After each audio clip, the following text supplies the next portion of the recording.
Stock market trading में हर trader highest accurate trading strategy चाहता है, लेकिन सक्सेसफुल ट्रेडर की जर्नी में सबसे बड़ा role trading psychology, risk management of positioning sizing का है। Amateur trader trading psychology, risk management व पोजीशनिंग साइजिंग को इंपॉर्टेंस नहीं देते हैं और अपना 100% फोकस और टाइम केवल श्योर शॉर्ट स्ट्रैटेजी को सर्च करने में देते हैं। सेबी के लेटेस्ट डाटा के अकॉर्डिंग फाइनेंशियल ईयर 2022 से फाइनेंशियल ईयर 2024 तक पिछले 3 साल में रिटेल ट्रेडर ने 1,80,000 करोड़ का नुकसान किया है, जिसमें 93% फ्यूचर एंड ऑप्शन ट्रेडर ने लॉसेस किया है। शायद इसके पीछे यही रीजन है कि रिटेल ट्रेडर बिना नॉलेज एंड अवेयरनेस के ऑप्शन ट्रेडिंग में कूद जाते हैं। Stock market trading is 70% about trading psychology, 20% about money management and rest 10% about strategy. लेकिन मोस्टली रिटेल ट्रेडर इस 70% को छोड़कर सारा ध्यान केवल इस 10% पर देते हैं। इसलिए ही 90% रिटेल ट्रेडर लॉस में है, क्योंकि उन्हें लगता है अगर बस कोई श्योर शॉर्ट स्ट्रेटेजी हाथ लग जाए तो प्रॉफिट तो निकल ही जाएगा। शायद इसलिए ही वे ट्रेडिंग साइकोलॉजी व रिस्क मैनेजमेंट, पोजीशनिंग साइजिंग पर ध्यान नहीं देते हैं। हम प्रीवियस लर्निंग वीडियो में ट्रेडिंग साइकोलॉजी पर बात कर चुके हैं। इस लर्निंग वीडियो में हम risk management and position sizing पर बात करेंगे। रिस्क मैनेजमेंट, पोजीशनिंग साइजिंग से मेरा मतलब ट्रेडर को उसकी डे रिस्क के अकॉर्डिंग ही पोजीशन साइज रखनी चाहिए। चलिए इसे एक एग्जाम्पल के माध्यम से समझते हैं। अगर किसी ट्रेडर का कैपिटल 1 लाख है तो उसका 1 डे रिस्क मैक्सिमम 5% या 5,000 से ज्यादा नहीं होना चाहिए। अगर वह ट्रेडर दिन के 2 ट्रेड लेता है तो पर ट्रेड में उसकी रिस्क 2,500 होगी, या फिर वह दिन के 3 ट्रेड लेता है तो पर ट्रेड में उसकी रिस्क 1,665 रुपीस होगी। वर्स्ट केस में किसी दिन बैक टू बैक तीनों ट्रेड में भी लॉसेस हो जाता है तो उसे मैक्सिमम 5,000 का ही लॉसेस होगा, जो उसकी डे रिस्क है। लेकिन बात केवल इतनी ही नहीं है।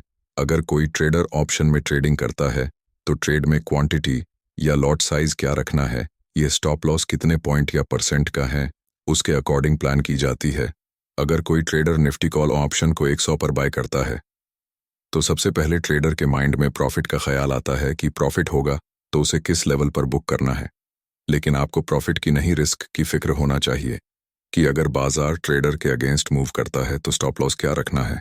अगर वह 100 पर निफ्टी कॉल ऑप्शन बाय करता है, स्टॉप लॉस 90 पर है तो 10 पॉइंट रिस्क के अकॉर्डिंग उसका पर लॉट रिस्क 750 रहेगा। अगर ट्रेडर का डे रिस्क 5,000 है और उसका एक ट्रेडिंग प्लान है जिसमें वह एंट्री एंड स्टॉप लॉस आने पर फिर से री एंट्री करता है, मींस दिन के 2 ट्रेड लेता है तो फिर पर ट्रेड रिस्क 2,500 रहेगा। ऐसे में निफ्टी में 10 पॉइंट रिस्क पर 750 लॉट रिस्क के अकॉर्डिंग उसे 3 लॉट ही बाय करना चाहिए। 2,250 pure risk plus 250 brokerage, taxation, slippage equals net risk 2,500। वहीं अगर वह स्कैल्पिंग कर रहा है और 100 पर एंट्री करता है, उसका स्टॉप लॉस 95 पर है, मींस 5 पॉइंट का है, तो पर ट्रेड रिस्क 375 होगी। इस कंडीशन में उसे 6 लॉट बाय करना चाहिए, क्योंकि एक लॉट में केवल 375 का ही रिस्क है। पोजीशन साइज कैलकुलेट करने के लिए हम टोटल रिस्क अमाउंट में 1 लॉट रिस्क से डिवाइड करेंगे, मींस ट्रेडर को 6 लॉट बाय करना चाहिए। अभी आपको समझ में आ रहा होगा कि दोनों ही केस में एंट्री सेम प्राइस पर होने के बावजूद भी क्वांटिटी अलग अलग क्यों है। ट्रेडर को अपनी क्वांटिटी स्टॉप लॉस के अकॉर्डिंग कैलकुलेट कर प्लान करना चाहिए। लेकिन मोस्टली ट्रेडर ये गलती करते हैं कि अवेलेबल फंड के अकॉर्डिंग क्वांटिटी बाय कर लेते हैं।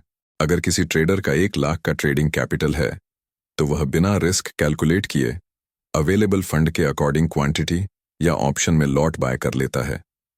अब क्योंकि एंट्री 100 पर हो रही है तो ऑप्शन में 1 लॉट बाय करने में केवल 7,500 का ही फंड लग रहा है। तो ऐसे में ट्रेडर 12 लॉट से ज्यादा क्वांटिटी ये सोचकर बाय कर लेते हैं कि बड़ी क्वांटिटी उठाकर छोटे पॉइंट में एग्जिट हो जाऊंगा। उसे लगता है ऐसे में प्रॉफिट बड़ा हो सकता है। ऐसे में 2-3 ट्रेड में तो पहले उसे प्रॉफिट हो जाएगा। लेकिन यह गलत ट्रेड प्रैक्टिस है, ऐसा प्रॉफिट सस्टेन नहीं होता।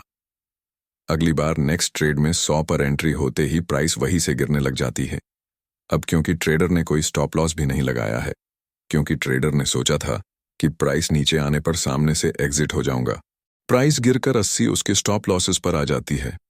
ऐसे में इनको स्क्रीन पर 15-20 हज़ार का लॉस दिखता है, ऐसे में ट्रेडर का हाथ लॉसेस बुक करने पर भी नहीं जा पाता। ट्रेडर सोचता है थोड़ा सा और वेट कर लेता हूं, लेकिन प्राइस गिरकर 60 आ जाती है। ट्रेडर को नुकसान और भी बढ़कर दिखता है। ऐसे में पैनिक होकर लॉसेस बुक करता है। एक ही बार में इनको 35-40 हजार का बड़ा लॉस हो जाता है। या बहुत से ट्रेडर्स अगले दिन के लिए कैरी फॉरवर्ड में डाल देते हैं और वही प्रीमियम एक्सपायरी पर 0 हो जाती है। ऐसे में एक सिंगल ट्रेड में ही अपनी पूरी कैपिटल साफ कर देते हैं। ये सब कुछ एमेच्योर ट्रेडर के साथ तब तक होता रहेगा जब तक उसकी ट्रेडिंग साइकोलॉजी रिस्क मैनेजमेंट पर अपनी अंडरस्टैंडिंग नहीं बढ़ाता। ट्रेडिंग इज 70% अबाउट माइंडसेट और trading psychology 20% about money management and rest 10% about strategy. Trading psychology के ऊपर हम हर संडे को वेबिनार लेते हैं। वेबिनार डिटेल आपको टेलीग्राम पर मिल जाएगी। टेलीग्राम लिंक डिस्क्रिप्शन बॉक्स में है। हमसे कनेक्ट होने के लिए जुड़ जाइए। आपका प्यार आप वीडियो को लाइक और चैनल को सब्सक्राइब करके दर्शा सकते हैं। अगर आपका कोई डाउट या सजेशन है तो कमेंट में बता सकते हैं। डेफिनेटली हम रिप्लाई देने वाले हैं। Thank you in advance for subscribing.